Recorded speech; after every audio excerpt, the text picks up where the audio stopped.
नमस्कार, कैसे हो आप लोग? तो मैं आ गया हूँ योगा फॉर यूरेथ्रल स्ट्रक्चर्स का पार्ट 2 लेकर। पिछले वीडियो में बहुत ही अच्छा रिस्पॉन्स रहा, उसके लिए बहुत बहुत धन्यवाद। और मुझे जो समझ आया कि काफ़ी लोग को ये प्रॉब्लम है और मैं समझता हूँ काफ़ी दिक्कत होती है ये जब प्रॉब्लम होती है तो पिछले वीडियो में मैंने बहुत ही अच्छे से बताया है कि योगा फॉर यूरेथ्रल स्ट्रक्चर्स क्या होता है और इसको कुछ आसन और क्या खाने से आपको इसमें लाभ मिल सकता है। और आज कुछ मैं नए आसन दिखाने वाला हूँ। जस्ट और एक बात मैं कहना चाहूँगा कि मैं ये नहीं बोल रहा कि आप कोई डॉक्टर ना दिखाएं, ऐसे मैं नहीं बोल रहा।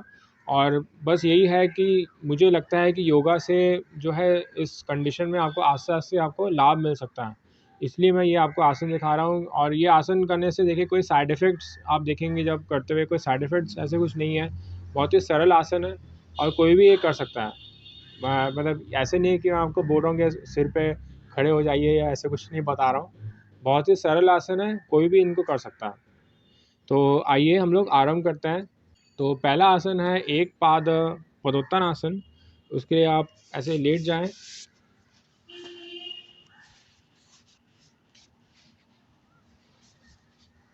तो दोनों हाथों को ऐसे बगल में रखें और अभी श्वास को लेते हुए राइट पाँव को ऊपर उठाएं और श्वास छोड़ते हुए नीचे। उसके बाद फिर लेफ्ट पाँव श्वास को लेते हुए ऊपर और छोड़ते हुए नीचे। तो बहुत ही एक सरल आसन है, कोई भी कर सकता है। खाली एक चीज़ आप याद रखें कि जब आप पैर को उठा रहे हैं और जब नीचे लेके जा रहे हैं तब आपका घुटना जो है सीधा रहे। तो इस आसन को आप 15-15 बार कर सकते हैं। तो आएंगे अगले आसन में, अर्ध शलभ आसन। इसके लिए आप ऐसे पेट पे लेट जाएं,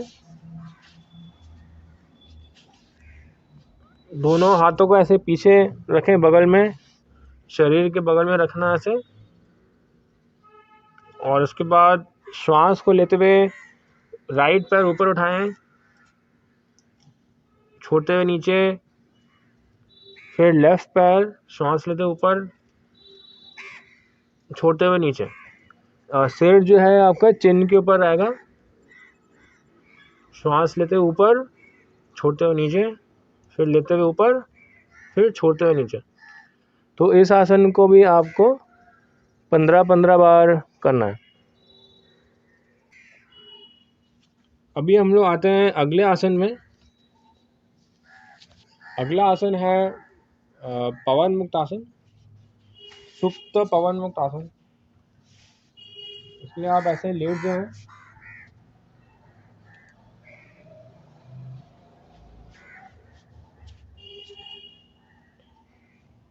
तो इसमें देखिए श्वास की प्रक्रिया कैसी है।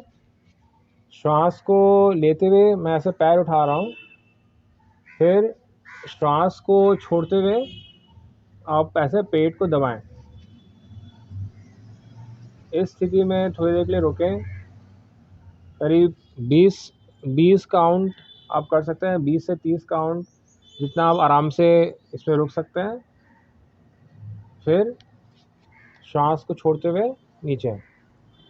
वैसे ही दूसरा पाँव, श्वास को लेते हुए पैर उठाएं, श्वास को छोड़ते हुए ऐसे पेट को दबाना है।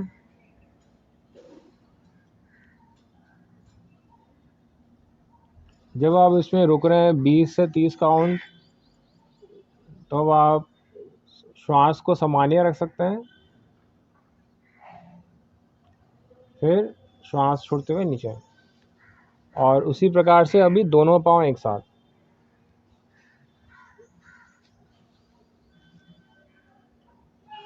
अगर आप और अच्छे से करना चाहें तो ऐसे दोनों केहूनी को ऐसे पकड़ सकते हैं।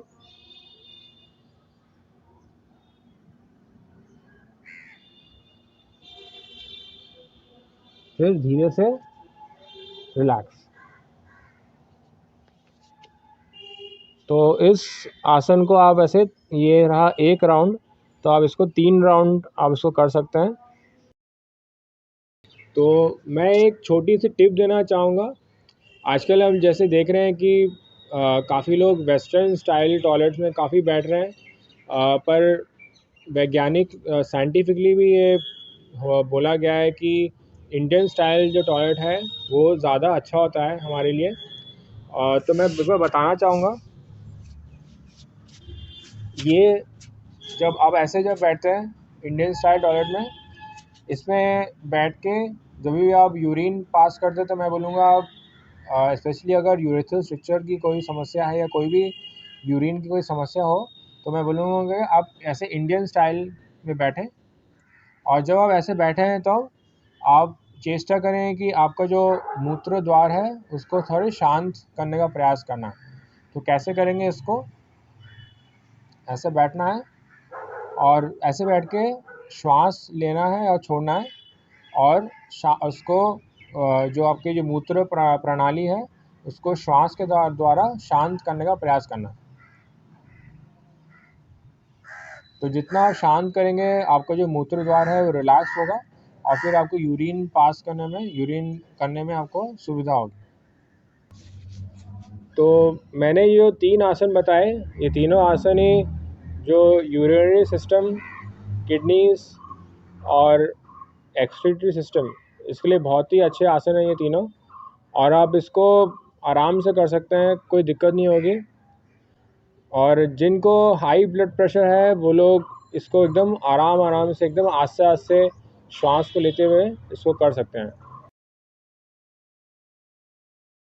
और इसके साथ ही मैं आपको 3 टिप्स मैं देना चाहूँगा जो बहुत ही अच्छे होंगे आपके लिए।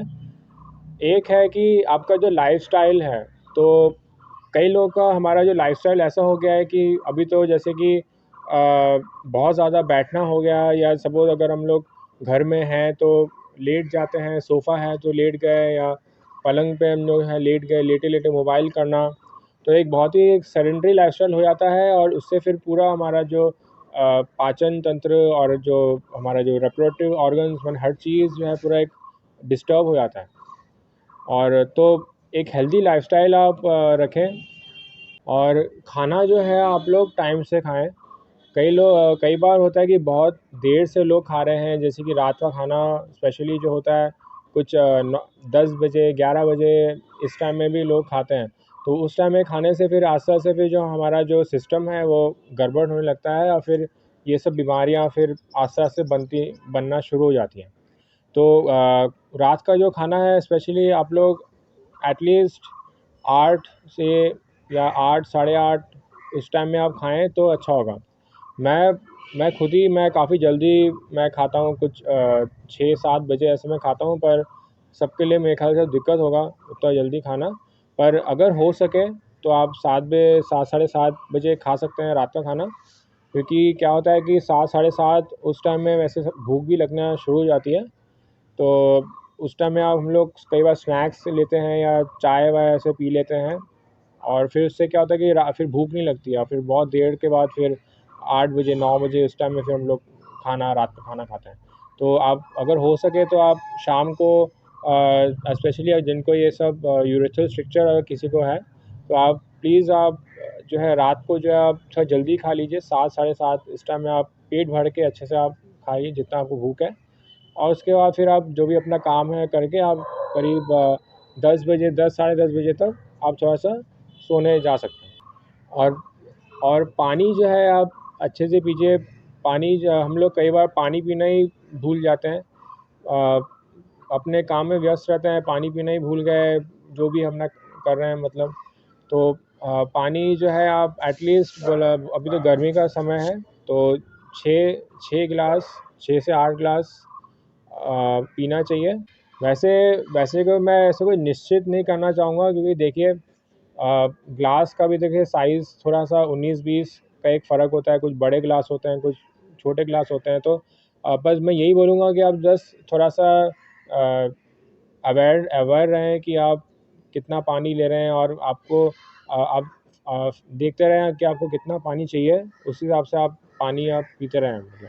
बस ये सब आप जो है नियम का पालन करें, और आसन जो मैंने बताए वो सब आप करते रहें, और मुझे बताएँ कि आपका कैसा रहा आसन करके अनुभव। तो आप सभी खुश रहें, स्वस्थ रहें। नमस्ते।